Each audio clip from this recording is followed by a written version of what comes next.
Prabu Siliwangi vs Sunan Gunung Jati dan Sunan Kalijaga. Kesaktian Sunan Kalijaga vs Prabu Siliwangi diriwayatkan pernah keduanya beradu tanding, hingga berhari-hari. Kesaktian Prabu Siliwangi vs Sunan Kalijaga memang berbeda. Prabu Siliwangi memiliki khodam dan prajurit macan putih sebagai pendampingnya. Selain Sunan Kalijaga vs Prabu Siliwangi, kesaktian para ksatria Cirebon utusan Sunan Gunung Jati juga turut diuji dalam pertempuran itu. Rupanya, pertempuran Sunan Kalijaga vs Prabu Siliwangi tidak seimbang, lantaran kesaktian salah satu wali Songo tersebut ternyata bukan tandingan Prabu Siliwangi. Sedangkan Sunan Gunung Jati tidak turun langsung dalam pertempuran melawan kakeknya tersebut. Meski dia mengemban misi mengislamkan Prabu Siliwangi. Teman-teman tolong subscribe dan nyalakan lonceng channel Momo Ayo Belajar ini supaya dapat informasi menarik lainnya. Terima kasih. Sebenarnya Sunan Gunung Jati ingin secara baik-baik mengajak Prabu Siliwangi agar masuk Islam. Namun, ternyata hal tersebut tidak bisa berjalan mulus. Hingga akhirnya Sunan Gunung Jati mengutus Sunan Kalijaga bersama sejumlah rombongannya. Namun, Prabu Siliwangi ternyata tidak mudah ditaklukkan. Selain sakti mandraguna, juga memiliki kemampuan strategi perang yang amat baik. Waktu itu, Sunan Gunung Jati diriwayatkan mengirimkan Sunan Kalijaga, Pangeran Arya Kemuning, Nyimas Gandasari untuk mendatangi Prabu Siliwangi. Pertempuran dan adu kesaktian Sunan Kalijaga vs Prabu Siliwangi tidak terelakkan.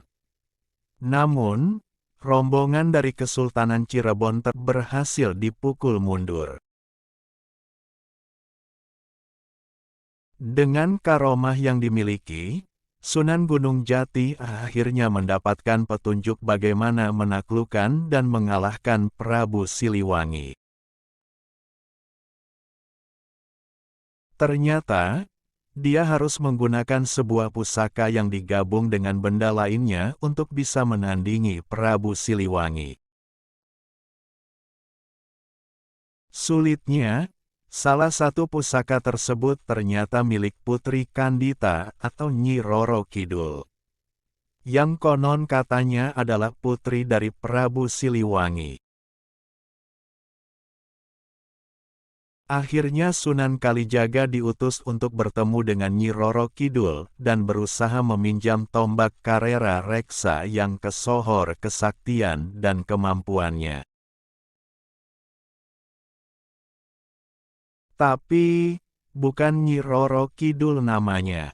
Dia tidak begitu saja meminjamkan pusaka itu. Malah sempat jatuh hati kepada Sunan Kalijaga. Menurut Nyi Roro Kidul, tombak Karera Reksa tersebut hanya boleh dipinjamkan kepada suaminya. Nyi Roro Kidul juga mengajukan syarat untuk bisa bertemu dengan Sunan Gunung Jati.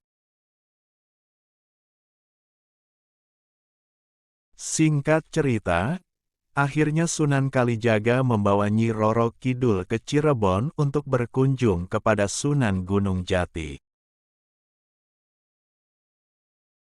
Bahkan dari beberapa cerita tutur, Sunan Kalijaga sempat menikah dengan Nyi Roro Kidul dan akhirnya dipinjamkan tombak Karera Reksa itu. Pada akhirnya lewat gabungan beberapa pusaka termasuk tombak sakti tersebut, Sunan Kalijaga kembali bersiap untuk bertempur dengan Prabu Siliwangi. Adu kesaktian Prabu Siliwangi vs Sunan Kalijaga kali ini relatif seimbang, meski akhirnya dimenangkan oleh Sunan Kalijaga.